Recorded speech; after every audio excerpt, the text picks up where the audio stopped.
Hey everybody, this is Blue, and I wanted to continue talking about keeping your politics out of your role-playing game and other people's role-playing games. Not only is our hobby escapism so that we can get away from the world and all the stresses from it, there are people that use it as a platform where they try to push their ideals on others, and they also demand that they can do what they feel is right in somebody else's world. As a game master, you don't owe anybody anything. You get to create your world as you see fit. But you also have to remember that if you're going to have a lot of people playing it, sometimes you kind of gotta, pick your fights, choose your battles, and limit or allow certain things. In modern politics, we have gender identity politics that are just going crazy. And so maybe you are not comfortable having trans characters, and so you can just say it's not allowed, it's not part of my game. In my cultures, in my gaming world, there is no concept of transgender characters, and that's it. That's all you have to do. And if you are part of the trans community, you can have trans, but don't force it on people. You can't go and say, oh, and your character's trans. No. It's kind of that golden rule, do unto others as you want done to yourself. If you don't want people pushing their politics on you, don't push yours on them. Okay? It is best to keep politics out of the gaming world. Unless you are doing, like I said in the previous video, if you're doing something that's modern political, then yes. But if you're doing fantasy like good old classic Rolemaster, keep your politics out. Each race should have a culture with morals and morality, and so there could be some that are open to homosexual. And if you're comfortable with it, if you want to put it in there, fine. But you're not required to. There are people that put their morality into their game. I watched a couple videos in where a vegan was upset that her PC was eating or was told to eat meat. It is a fictional character. It is not you.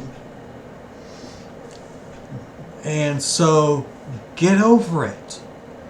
It is great to bond with your player characters, but you also got to remember there has to be a degree of separation between you and your characters.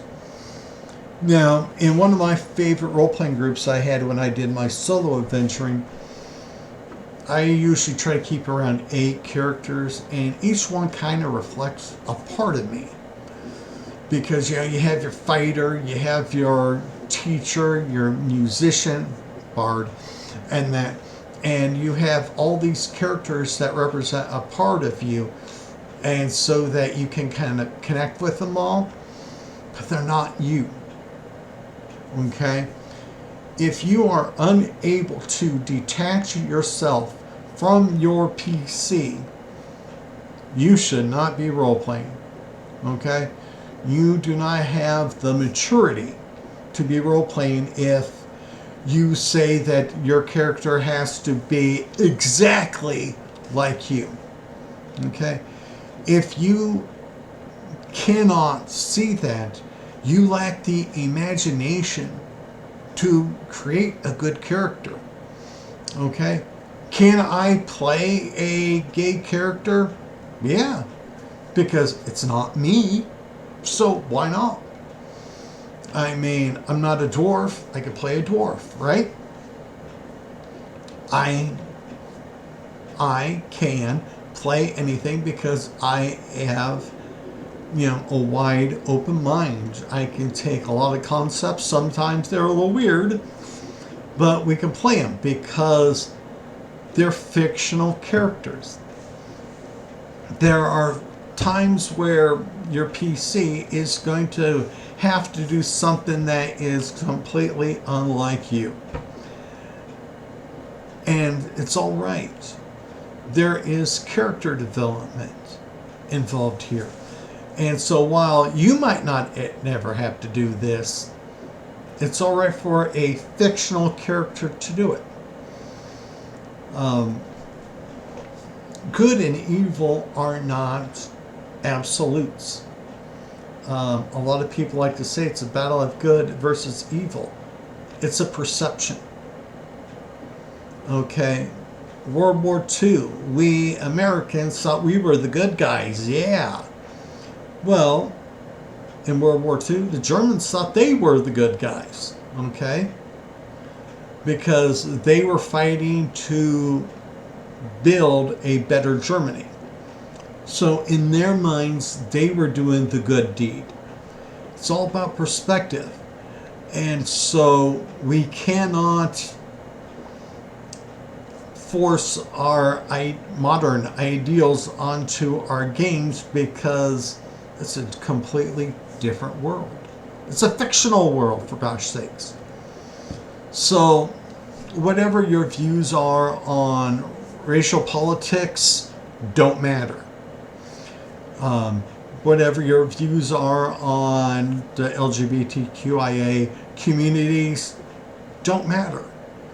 I mean, the exception is, yes, you can say that you don't want to play a character that is attacking those types of NPCs and PCs. So if you are a member of the LGBTQIA community, yes, you can say that you don't want to attack anybody that is a part of that in the game. All right? We have to be able to open our eyes and see beyond the mirror. Okay? And that's the way it has to be if you want to have fun playing the game. We all need an escape. And so if we can't escape it because this GM or this PC's decided that they're going to have a liberal, vegan, homosexual character, and this character's got to announce it everywhere they go, then people are not going to want to play the game, or at least to play the game with that person. So you got to do you, but you have to also playing the game. It is about social interactions, and so sometimes we have to move beyond who we are. The problem we're having in society today is we have loyalty tests, and we make demands on people to agree with us 100%. One of the greatest things about the role-playing games back in the day, back in the 80s and 90s, is it was inclusive. Anybody can play. Hey, if you want to play the game, you are more than welcome. You can be whatever type of character you wanted to be. We didn't care in the game if whatever your political stance was, because we don't talk politics. Okay, we were there to play a game. As soon as that door closed and it was game time, I would no longer be Blue. I was Sarat, the Tarot Mage, Victor, the Ranger, Maynor. I was all these other characters, but I was not Blue. And so this is what people have got to realize. So what if somebody doesn't agree with you on whatever political issue? There might be 99 out of 100 different topics that you guys do agree with. Okay? Don't focus on what you disagree with. Bond with what you do agree with. Maybe both of you, obviously you both like role-playing games, right? Well, maybe you both have a strong fascination for Stranger Things. Talk about that. Bond over that. If all you want to do is push your politics and then ostracize people because they don't agree with you on whatever, you are being negative and you are limiting yourself. Okay? Embrace the positive of the gaming. I mean, that is what we're here for, to have fun. We're not here to push an agenda. I never tried this. I never tried to push my agenda on other people when I was playing in groups. It's like arguing online. It's pointless. And so, as I said, keep the politics out. Have fun. Think of the funny things. Maybe you want to create a character based off of He-Man, and the person over there that you don't know much about knows He-Man very well. Bond over it. Talk about it. Maybe they have some insight and cool ideas to go with your He-Man type character, and you guys can have fun. Okay? So I think I rambled along. Enough about this.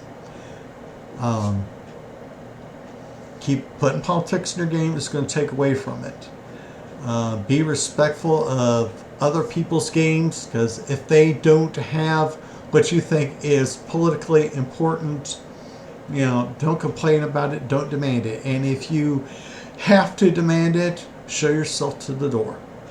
Okay? Game Masters, the reverse is true for you. You can build whatever world you want. You can have whatever political thing you want in there. Don't force it. Don't make it the dominating factor in the game, because you're going to push people away and you're going to end up alone. So that is enough on this topic. Everybody, please take care. Be at peace.